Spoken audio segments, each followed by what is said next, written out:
রাদিয়াল্লাহু তাআলা আনহু কাবা শরীফ তাওয়াফ করছিলেন। একই সাথে তাওয়াফ করছিল আরব দেশের প্রতিবেশী এক রাজা জাবালা। এমন সময় একজন গরিব কৃষক জাবালার ইহরামের কাপড়ের উপরে ভুলবশত পাড়া দেয়। এতে জাবালা রাগান্বিত হয়ে সাথে সাথে সেই কৃষকের গালের উপরে একটা চর বসিয়ে দিল। এদিকে সেই কৃষক হযরত ওমরের কাছে যেয়ে জাবালার বিরুদ্ধে বিচার দিল।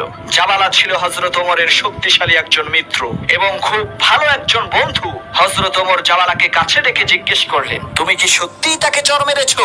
জাবালা বলল, আমি তো এই বেয়াদবটাকে মেরেই ফেলতে চেয়েছিলাম। শুধুমাত্র এই কাবা শরীফের সম্মানে আমার রাগকে কন্ট্রোল করে তাকে একটা চর দিয়েছি। হযরত ওমর বলল, শোনো জাবালা, এই কৃষক ইচ্ছা করে তোমার ইহরামের কাপড়ে পাড়া দেয়নি, এটা ভুলবশত হয়ে গেছে। এটা শুধুমাত্র একটা দুর্ঘটনা। এখন এই কৃষক যদি তোমাকে ক্ষমা না করে, তাহলে ইসলামের বিধান অনুযায়ী এই কৃষকের হাতে তোমারও পাল্টা একটা চর খেতে হবে। জাবালা বলল, ওমর, তোমার কি মাথা ঠিক আছে? আমি একজন রাজা আর সে হচ্ছে একজন সাধারণ গরিব কৃষক, সে আমাকে কিভাবে থাপ্পড় দেয়? হযরত ওমর বলল, তোমরা দুইজনই মুসলমান আর ইসলামের আইনের দৃষ্টিতে ধনী গরিবের কোনো ভেদাভেদ নাই, তাই তোমরা দুইজনই সমান।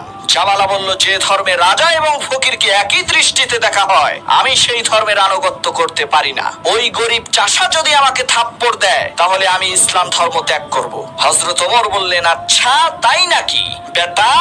তোমার মতো হাজারো জাবালা যদি ইসলাম ত্যাগ করে চলে যায়, তবে সেই ভয়ে ইসলামের একটা ক্ষুদ্রতম বিধানও লঙ্ঘিত হতে পারে না। তোমাকে এই শাস্তি পেতেই হবে। আর ভালো করে শুনে রাখো, ইসলাম কাউকে জোর করে মুসলমান বানায় না, তোমাকেও বানায়নি।